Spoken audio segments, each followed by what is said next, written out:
Aliens Extreme 24. Alien বা ভিন গ্রহের অধিবাসীদের নিয়ে পৃথিবীতে চাঞ্চল্যের যেন শেষ নেই। তবে এত জল্পনা কল্পনা যে প্রাণীদের নিয়ে তাদের অস্তিত্ব সম্পর্কে এখনো নিশ্চিত নই আমরা। আর এই অবস্থা মোটেই স্বস্তিকর নয়। তবে আশার কথা শুনেছে মার্কিন মহাকাশ গবেষণা সংস্থা নাসা।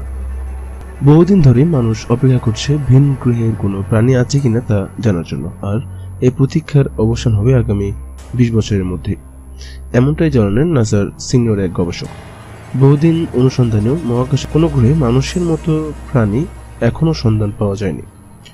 দূরবর্তী অংশে গ্রহ নক্ষত্র থাকার কারণে সেগুলো সম্পর্কে পরিষ্কার ধারণা লাভও কঠিন। তাই আপাতত সৌরজগতের সবগুলো উপগ্রহ ও গ্রহগুলোকে খুঁজে দেখা হচ্ছে প্রাণের সন্ধানের জন্য। আশা করা যায় মানুষের মতো বুদ্ধিমান প্রাণী না হোক, অন্তত জীবাণু তো পাওয়া যাবে। তবে সে অনুসন্ধানে এখনো কোনো প্রাণী পাওয়া যাবে। তবে নাসা বৃহস্পতির উপগ্রহ ইউরোপায় গুরুত্বপূর্ণ অভিযান শুরু করেছে, আর সেই অভিযানটি অন্য সব অভিযানের চেয়ে নিবিড় ও কার্যকর বলে মনে করছেন গবেষকরা। মূল অভিযানটি 2024 সাল থেকে 2025 সালের মধ্যেই পরিচালিত হবে। নাসার সিনিয়র কর্মকর্তা ডক্টর কেভিন হ্যান্ড ইউরোপা অভিযানের সঙ্গে জড়িত।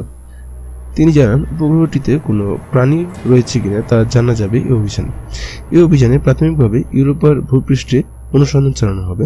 এতে কোনো কিছু না মিললে আরও সংবেদনশীল রোবট পাঠানো হবে, যা এর ভূ অভ্যন্তরে প্রবেশ করে অনুসন্ধান চালাবে।